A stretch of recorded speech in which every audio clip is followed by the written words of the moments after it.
Okay, let's go.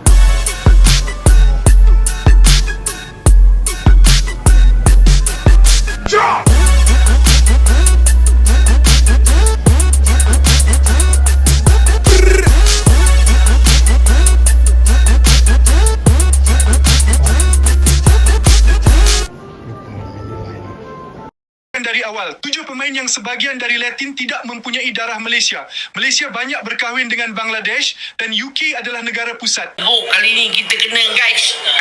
Tengok, ini baru pipa papi. Dia isytiharkan kita kalah 3-0 Asia Antarabangsa Persahabatan tu. Ini belum AFC lagi. Kalau AFC confirm menyangkit-nyangkit guys. Confirm dua perlawanan Nepal dengan Vietnam. Confirm kita kalah juga 3-0. Jangan haraplah nak mimpi pergi Piala Asia. Memang game over. Game over. Terima kasih FM. Kau memang memang teruk kali ni kita kena guys. Tengok, ini baru pipa papi. Dia isytiharkan kita kalah 3-0 Asia Antarabangsa Persahabatan tu. Ini belum AFC lagi. Kalau AFC confirm menyangkit-nyangkit guys. Confirm dua perlawanan Nepal dengan Vietnam. Confirm kita kalah juga 3-0. Jangan haraplah nak mimpi pergi Piala Asia. Memang game over. Game over. Terima kasih FM. Kau memang pemain-pemain yang 7 ni. Sedangkan masa tu FIFA ni yang luluskan. Okey, nanti dulu sekejap. FIFA luluskan. FIFA luluskan. Lepas tu jadi forgery. Jadi apabila awak ada dokumen daripada luar negara, dokumen ni katakanlah atuk dia dilahir di sini. Dokumen ni kata mengesahkan atuk dia lahir di sini. Yang mana satu betul? Kita punya tak betul, dia punya betul. Kenapa dia punya kena betul, kita punya tak betul? Dan kalau dokumen kita tak betul, awak pun semua mungkin bukan rakyat Malaysia, awak semua orang Indonesia agaknya. Ya, kalau awak boleh mempersoalkan JPN dengan surat-surat dokumen diorang, mungkin awak pun semua bukan rakyat Malaysia lah.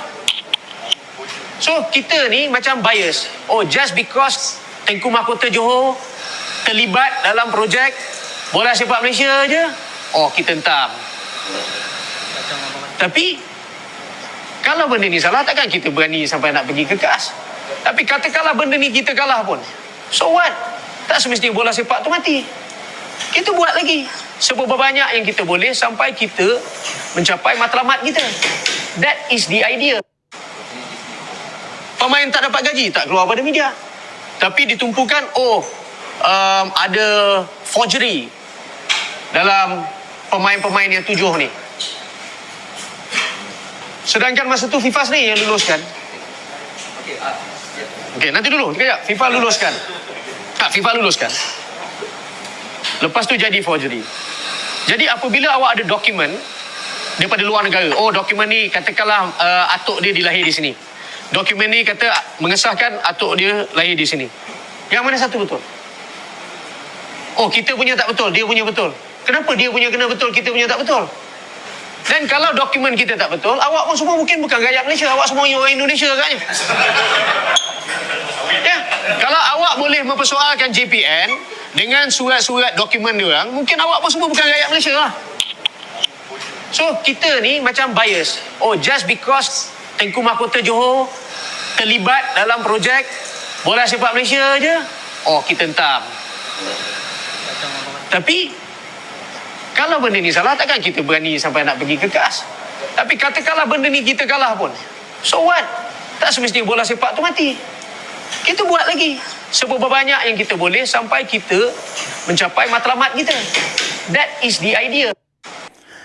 Yo, minasan konnichiwa, apa kabar semua? Assalamualaikum warahmatullahi wabarakatuh. Welcome to Garuda Japan. Terima kasih buat subscriber saya yang subscriber lama dan baru. Yang baru datang, welcome. Ini channel kontra narasi yang mengkontra narasi-narasi negatif, terutama dari negeri Bangladesh. Kali ini sudah saya lihat tadi ada dua hal yang akan saya bahas di satu video ini. yang menurut saya anggap secara lucu aja ini. Ya, saya anggap ini hiburan akhir tahun dari tetangga wahamnya Indonesia. Yang pertama, officially tadi udah lihat Pak Cik Ompong akhirnya nangis juga dia. Pak Cik Ompong nangis. Yang pertama, official mereka dihukum FIFA. Dan FAM ini sudah mengakui bahwa memang mereka memalsukan dokumen. Nanti saya akan taruh video. Pertama tadi udah dilihat Pak Cik Ompong, ya. Yang kedua nanti saya bahas tentang Parlemen Malaysia, pemerintah Malaysia ya, yang mewakili pemerintah Malaysia marah gara-gara bantuan dia yang secuil ditolak oleh rakyat Indonesia, oleh Presiden Indonesia pada dasarnya. Ya, kita bahas dulu Pak Cik Ompong ini, baru kita ke lawakan parlemennya Malaysia yang marah bantuan dia ditolak, yang ingin mengingatkan saya, kata Bang Wanwin Nur, orang Malaysia itu ibarat ayam kampung, bertelur satu, sebiji bertelur ributnya sekampung. Dia ngomong bantuan itu 500 ringgit, apa itu? 2 jutaan kalau dirupiahin. Taruhlah 500.000 ringgit, 2 miliar. Rapi Ahmad aja pribadi aja 10 miliar bantu. Terus ada pengusaha dia katanya mau bantu obat-obatan yang jumlahnya 1 miliar. Itu obat-obatan yang dia mau bantu itu berserakan, bertumpuk-tumpuk di Aceh. Nggak kepakai. Nanti saya sebutkan kenapa Indonesia itu bagus menolak bantuan dari NGO internasional. Karena situasinya apa saya akan bahas nanti ya. Kita bahas dulu Pak Cik Malaysia ini. Nanti terakhir kita bahas TMJ. Ini dua kasta berbeda di penghuni negeri Waham ini ya. Satu rakyatnya, satu sultannya. Cara mereka menyikapi hukuman FIFA ini terlihat sekali sangat luar biasa Waham, lucu. Terakhir nanti saya taruh tadi video saya yang pertama udah membahas TMJ. Pak Cik tadi akhirnya dia ini paling denial syndrome. Ini favorit saya nih Pak Cik Ompong. Saya sering edit dia ketawa, dia yang khas. Sekarang Ompongnya nambah. Kemarin satu aja di sini, sekarang ada Ompong lagi yang di bawah. Pesan saya buat Pak Cik Ompong, makan sikit lah, nanti sakit. Ini bahaya sekali, memang dia masuk dari salah satu dari satu orang itu. Nanti videonya kita bahas khusus. Terus TMJ, nanti terakhir dari video ini saya taruh lagi lah biar pengingat. TMJ ngomong hukuman ini dia tanggapi begini. Wah, kalau ada 2 dokumen, saya udah bahas tadi kan. Kenapa dokumen mereka aja yang dianggap sah, dokumen kita enggak? Ya jelas lah, dokumenmu dokumen palsu. Makanya kamu kena hukum. Ya, dari tulisan compang kerenang, istilahnya salah-salah tulis. Jenis kelamin neneknya laki-laki, ampun. SDM-nya udah nipu orang kok bodoh sekali ya. Dia anggap orang sebodoh mereka. Si TMJ ini menganggap FIFA itu sebodoh rakyatnya. Yang bangsa babu dan pati. Semua coba lihat. Setiap dia ngomong nggak ada yang berani bantah. Tepuk tangan. Sabda tuanku. Terima kasih Tumenggung. Nah, mereka sibuknya. FAM ini kena jadi belasan. Pada semua tahu yang jadi mastermind-nya itu ya TMJ. Tapi takut ke sultannya, nggak berani. FAM aja disalahin. FAM pasti disuruh juga. Kasihan juga ngelihat FAM ini dibelasah kiri kanan, samping, atas, bawah.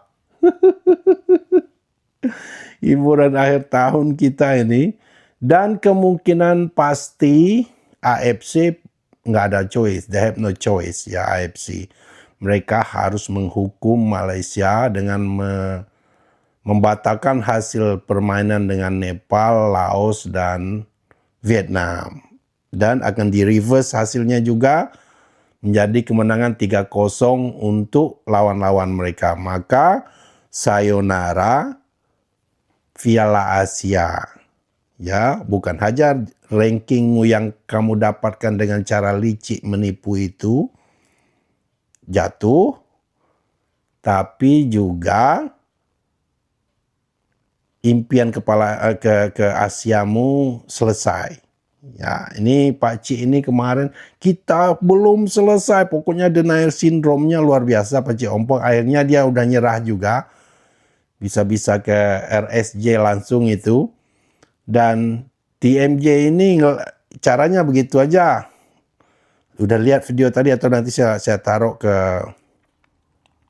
yang terakhir lah di sini. TMJ caranya dia ngomong, kenapa ada dua dokumen kita nggak diakui, cuma dokumen FIFA. Menurut saya bodoh sekali pernyataan excuse-nya. Ya jelas karena dokumenmu dokumen palsu.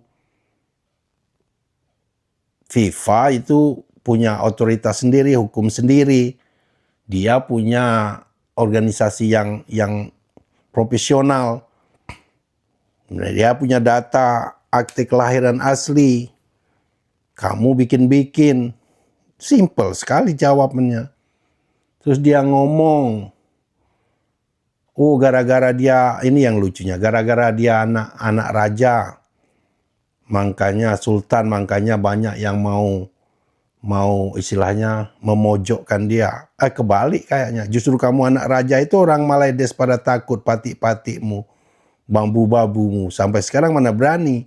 Kalau kamu nggak anak raja, polisi udah tangkap polis Malaysia itu. Ya, orang Malaysia udah belasah kamu karena orang Malaysia itu enak-enak saja menghina presiden kami. Mereka sebut apa hal seluruh yang kalimat-kalimat jelek mereka keluarkan. Jadi statement dia yang kedua tadi ngomong, oh karena saya anak sultan makanya banyak orang yang ingin menjerumuskan sepak bola, menjerumuskan. Enggak, terbalik. Karena kamu anak sultan itu kamu selamat, bisa suka-sukamu. Ya, itu statementnya jelas unik. Lah, untuk berikutnya kita bahas DPR ini. Dewan Malaysia ini sering sekali dia ngomong. Terus pemerintah Malaysia yang marah bantuan dia ditolak. Lihat dulu videonya.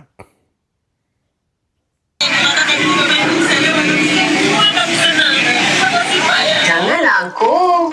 Kalaulah tak nak berterima kasih pun, berdiam diri dan bersyukur sajalah. Bantuan yang diberikan kami secara percuma itu kami tak minta bayaran daripada kamu pun. Bahkan kami bantu anda semua tak kala kami pun sendiri berhadapan dengan banjir yang besar.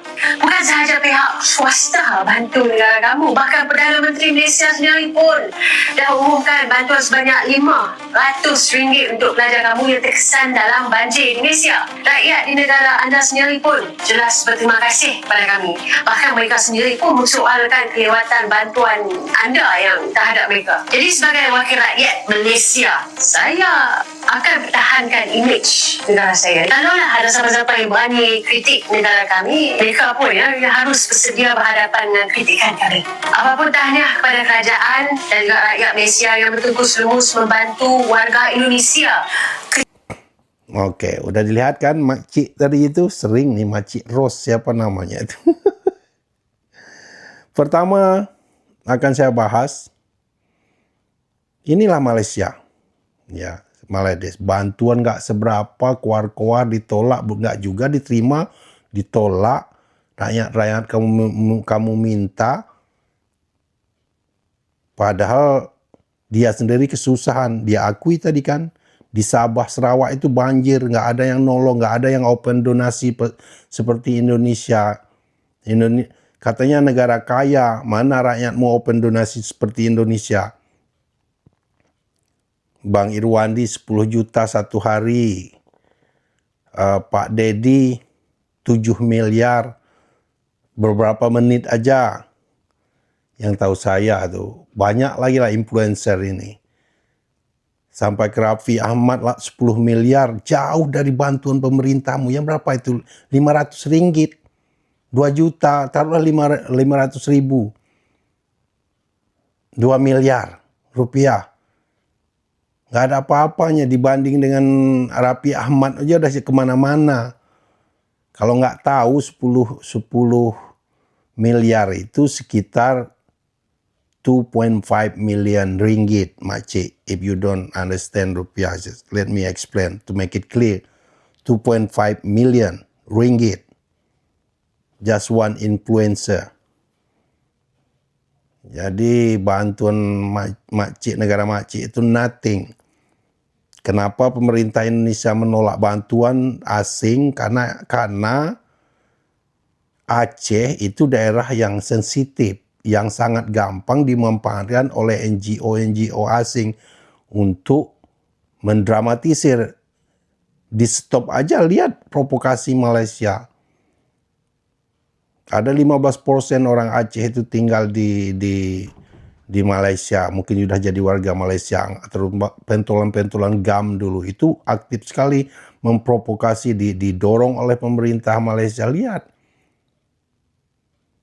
penduduknya enak aja ngomong Pak Prabowo bodoh gara-gara dia mau ekspor parfum dia yang nggak ada kualitas, dimaki-maki, memprovokasi rakyat Indonesia jangan pilih lagi. What the hell are you? Mau urus tuh Sabah Sarawak udah mau minta merdeka itu. Urus negerimu sendiri, urus banjir di negaramu. Kami nggak butuh bantuanmu yang secuil itu, keluar-keluarnya minta apa sampai ke langit ke-7. Kenapa pemerintah itu tidak menetapkan status darurat nasional? Banyak pertimbangan karena Indonesia mampu. Ya. Hari pertama juga udah turun 50 helikopter Hercules turun, 4.000 tentara turun. Kalau memang agak lambat, itu ya murni karena infrastrukturnya hancur, jembatan hancur, semua hancur. Ya nggak mungkin seperti kita punya tongkat Nabi Musa, sekali tongkat banjirnya hilang, jembatannya nyambung. Ya di situasi begini harus sabar. Buat rakyat Aceh yang teriak-teriak minta merdeka di saat di sini, Anda itu kelihatan, buat ya nggak semua ya, yang khusus-khusus anggota GAM yang diprovokasi Maledes ini, Anda itu terkesan orang yang nggak tahu diri, nggak tahu berterima kasih. Di saat susah, ditolong orang, bukannya berterima kasih, Anda malah menggigit. Itu kata istilah orang kampung kita, saya orang Sumatera juga, nolong anjing kejepit. Setelah kita tolong dari susah dia, dari jepitannya, bukan berterima kasih malah menggigit. Makanya darurat nasional itu kan cuma 2 kali aja dulu, di saat tsunami Aceh juga, ingat Aceh 170.000 orang kalau nggak salah meninggal. Sama COVID, itu baru darurat nasional. Dan Prabowo itu juga mendapat masukan dari orang-orang Aceh yang punya jiwa nasionalis, ngomong nggak usah dibiarin NGO asing masuk, nanti bukannya membantu malah memperkeruh keadaan. Buktinya aja sekarang dari Maledes ya yang terutama sibuk memprovokasi. Lihat di media-media. Ditolak bantuan secuil begitu, ngamuk, marah, ngembek, malah menghina. Bantuan mudah kecil. Nggak bermanfaat buat kami juga itu. Nggak ada artinya. Nanti teriaknya sekampung ketahuan, ditolak marah, udah kasih bantuanmu itu, diam, shut the hell up, carry that. Kasih ke orang Sabah Sarawak, kan udah ngaku ngomong kamu juga kesusahan sekarang. Rakyat banyak juga yang kelaparan.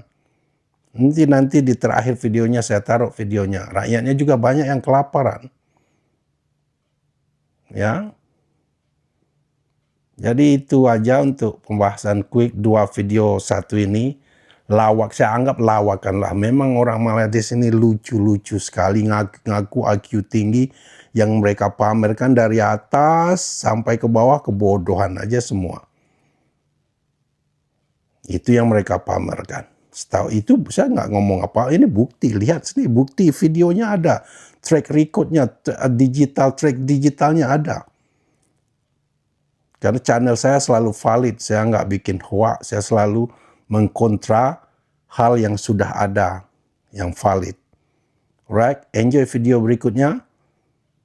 Yang ini, sekali lagi terima kasih yang subscribe. Ya, ini video lanjutannya, saya taruh ini. Check this out. Menyebabkan sebuah keluarga di Kampung Baung, Pengkalan Cempa, Kelantan dihimpit kemiskinan. Gagal mendapat bantuan kewangan daripada pihak berwajib, mereka sekeluarga ada kalanya terpaksa mengikat perut. Ramai lagi rakyat Malaysia yang mati kelaparan.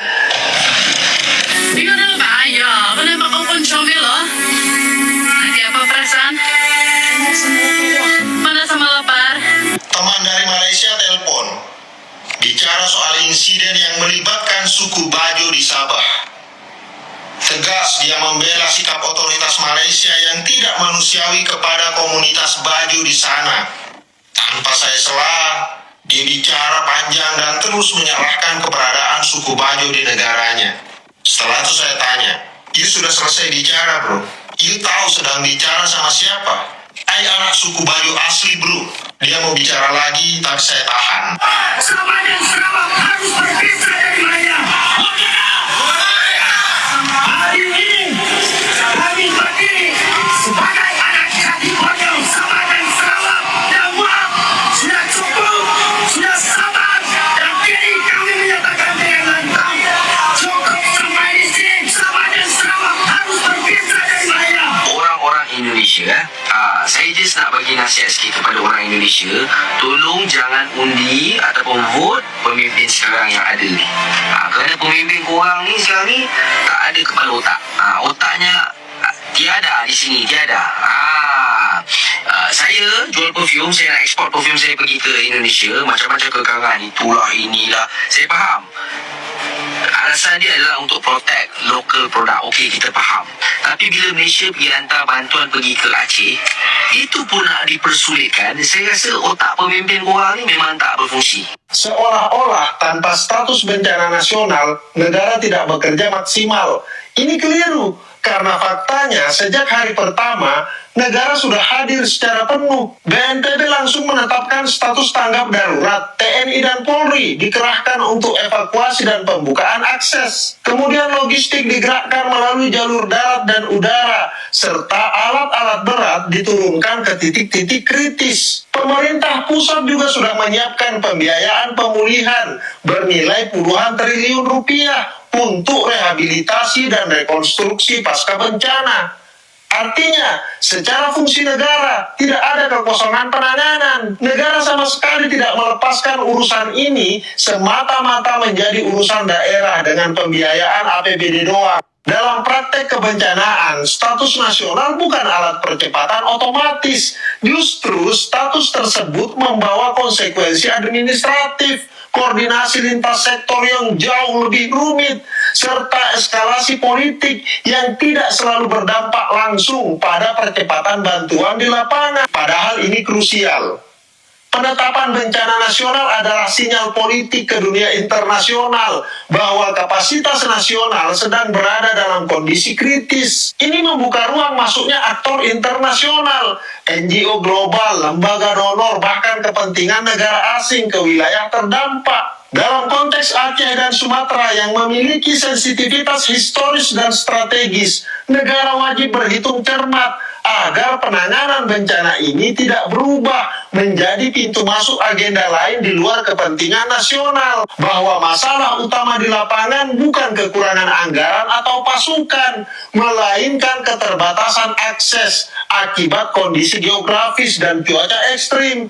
Jalan putus, jembatan runtuh, komunikasi terputus, kemudian jaringan listrik juga putus, dan semua masalah itu sedang ditangani oleh pemerintah. Kita perlu sabar dan perbanyak istighfar. Hingga detik ini di lapangan petugas sedang ikhtiar.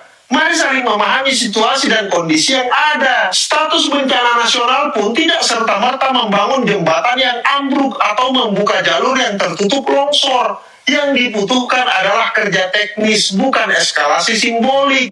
Keputusan pemerintah tidak menaikkan status bencana secara tergesa-gesa justru mencerminkan kehati-hatian dan kedewasaan negara. Indonesia masih mampu kok menangani bencana ini dengan sumber dayanya sendiri. Aparat negara berfungsi, pemerintah daerah berjalan, sistem logistik nasional juga aktif. Dalam kondisi seperti ini, menetapkan bencana nasional justru berpotensi menciptakan persepsi krisis yang berlebihan, baik di dalam negeri maupun di mata dunia. Sakit hati, merepot lah. Peduli apa saya?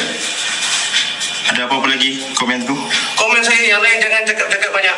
Kalau cakap banyak, saya hantar mat cangkul aja lain kali. Terima kasih Tengku. Terima kasih. Tak, FIFA luluskan. Lepas tu jadi forgery. Jadi apabila awak ada dokumen daripada luar negara, oh dokumen ni katakanlah atuk dia dilahir di sini. Dokumen ni kata mengesahkan atuk dia lahir di sini. Yang mana satu betul? Oh, kita punya tak betul, dia punya betul. Kenapa dia punya kena betul, kita punya tak betul? Dan kalau dokumen kita tak betul, awak pun semua mungkin bukan rakyat Malaysia, awak semua orang Indonesia agaknya. Ya, kalau awak boleh mempersoalkan JPN dengan surat-surat dokumen dia orang, mungkin awak pun semua bukan rakyat Malaysia lah. Kalau benda ni salah, takkan kita berani sampai nak pergi ke KAS. Tapi katakanlah benda ni kita kalah pun, so what? Tak semestinya bola sepak tu mati. Tetapi kalau awak nak cakap isu berkenaan dengan bola sepak pasal pemain gini, isu, dia isu lebih besar pada tu. Isu dia is pembangunan yang sangat lemah daripada kelab-kelab yang bertanding, salah guna kewangan. Itu adalah isu yang paling besar. Tapi tak ada orang cakap pasal isu.